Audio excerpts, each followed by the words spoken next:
폐암은 암세포의 크기와 형태에 따라 비소세포 폐암과 소세포 폐암으로 구분되는데요. 현미경으로 보았을 때 세포의 크기가 작은 경우 소세포 폐암, 작지 않을 경우에 비소세포 폐암이라고 합니다. 비소세포 폐암은 조기에 진단해서 수술적 치료와 약물 치료를 함으로써 완치를 기대할 수 있다는데요. 이와 달리 소세포 폐암은 급속히 성장하고 뇌나 간, 신장 등 전신으로 전이가 잘 된다고 합니다. 유한양행이 개발한 국산 신약 31호 렉나자, 성분명은 레이저티닙인데요. 이 렉나자는 상피세포 성장인자 수용체, 즉 EGFR에 변이가 있는 비소세포 폐암 환자에 사용하는 치료제입니다.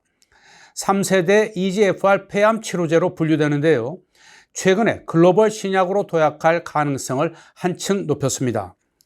지난해 폐암 2차 치료제로 식약처 허가를 받았지만 대규모 글로벌 임상 3상 결과 1차 치료제로서의 근거를 확보한 것입니다.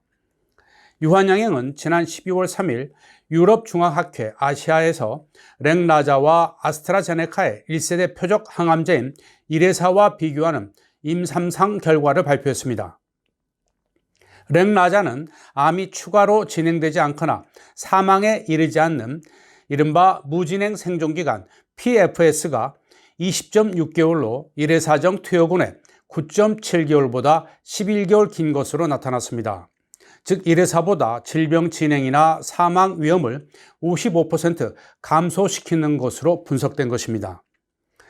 이번 임상시험 결과는 특히 아시아인에서 렉나자의 치료 효과가 높게 나타났다는 점에서 주목을 받고 있는데요.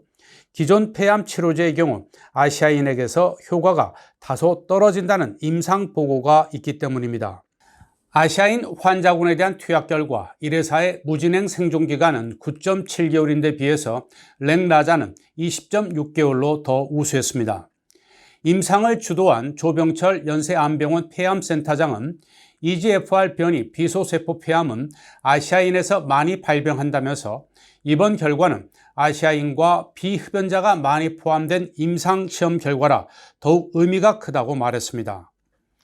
유한양행 조욱재 사장은 지난 12월 6일 렉나자 글로벌 3상 임상 결과 발표회에서 이런 임상 결과를 토대로 내년 초에 식품의약품안전처에 1차 치료제로 허가 변경을 신청할 것이라고 밝혔습니다.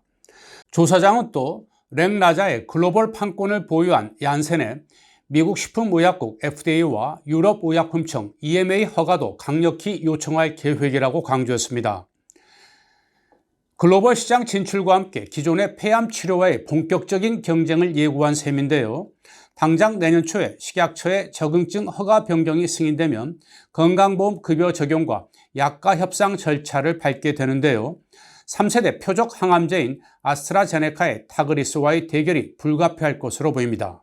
유한양행은 지난해 1월이었죠. 렉나자의 품목 허가 후 6개월여 만에 2차 치료제로 보험 급여를 적용받는 이례적인 속도를 보여서 업계에 주목을 받기도 했습니다. 경쟁 제품인 타그리소는 허가 후 4년이 지났는데도 아직 1차 치료제로 보험 급여를 적용받지 못하고 있는 상황입니다. 유한양행은 내년 중에 보험급여 적용을 목표로 하는 것으로 알려졌습니다. 국내 비소세포 폐암 치료제 시장은 약 3천억 원 규모인데요.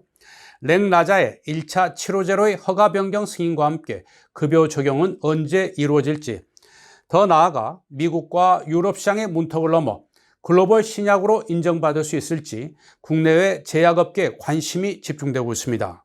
여러분 고맙습니다.